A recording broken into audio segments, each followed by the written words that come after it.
Welcome to the World News Bulletin on Myanmar International. I'm Julie Wee. A containment dome is heading to the site of the massive Gulf of Mexico oil leak. The hope is that the device, to be placed over the leaking well, can be operational within 6 days, although the dome has never been tested at such depth. Meanwhile, BP used remote-operated undersea vehicles to cap one of 3 leaks in the ruptured well. But oil still flowed at an unchanged 5,000 barrels a day. Workers toiled above and below the surface of the Gulf of Mexico in attempts to plug the gushing oil leak and protect the U.S. coast in one of the biggest spill containment efforts ever mounted. BP has started drilling a relief well, but that could take up to 2 to 3 months to complete.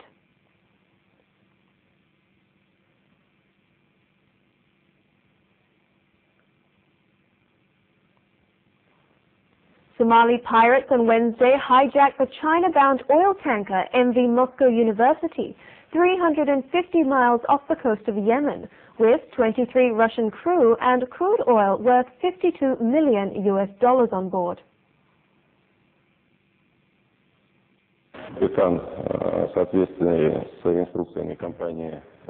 Going to the instruction of the company, the captain ordered the crew to hide in a place which the pirates cannot reach, and we have certain grounds to suggest that the crew is placed at this place. One pirate, who identified himself as Abdi, said that the tanker was headed to a pirate lair on the coast of central Somalia and warned against any rescue mission. Russian media quoted military sources as saying a Russian warship deployed to the MV Moscow University was not expected to reach the tanker before the end of the day.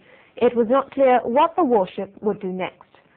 Somali sea bandits continue to outwit an international fleet of warships in the busy shipping lane linking Europe with Asia, raking in tens of millions of dollars in ransoms.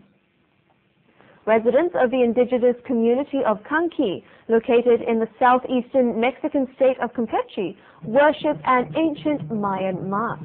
The mask's eyes light up at the beginning of May thanks to the sun's rays, calculated by the Mayans to mark the start of the annual agricultural cycle.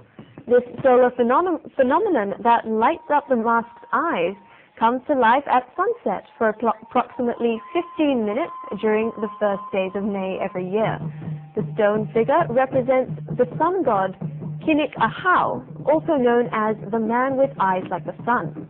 This year, residents from the surrounding towns visited the archaeological site, witnessing the spectacle and carrying out rituals with musical instruments, fire, incense, and dancing to honor the solar deity, in the hope that the impending farming season will be productive.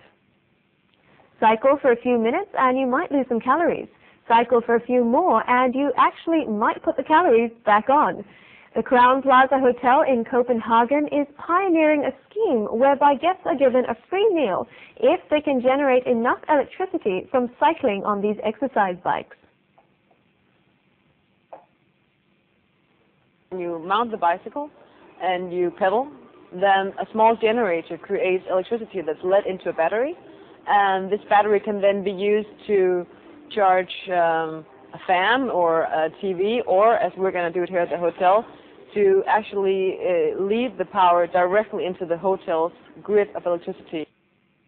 Guests have to generate 10 watts of electricity, about 8 minutes of cycling for a fit person, to qualify for a free meal. A main course at the hotel is worth $44. If the scheme is successful after a test year, Crown Plaza Hotel, part of the Intercontinental Group, will expand the idea overseas. I like it very much. Yeah, you can do something and earn your meal and don't have to pay for it, so that's good. And you keep healthy as well. So. Inter Milan arrived back in Milan from Rome in the early hours of Thursday morning after defeating AS Roma 1-0 in the Italian Cup final. Serie A leaders Inter Milan, with 2 points clear with 2 games left, are also battling Roma for the title and face Bayern Munich in the Champions League final on the 22nd of May.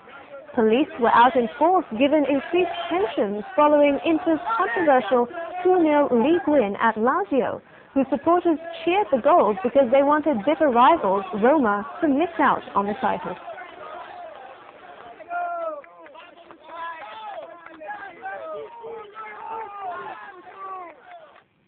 World number 1 Roger Federer said he had to get tough and forget about the beautiful side to his game to beat Germany's Bjorn Faul 6-3, 6-4 at the Estoril Open and post his first win of the clay season on Wednesday. Federer, who won the tournament in 2008, appeared to be in control of the match, but did have to save 3 break points as he served for the first set. After receiving a bye in the first round, the win earned Federer a quarter-final berth against Frenchman Arnaud Clement on Friday.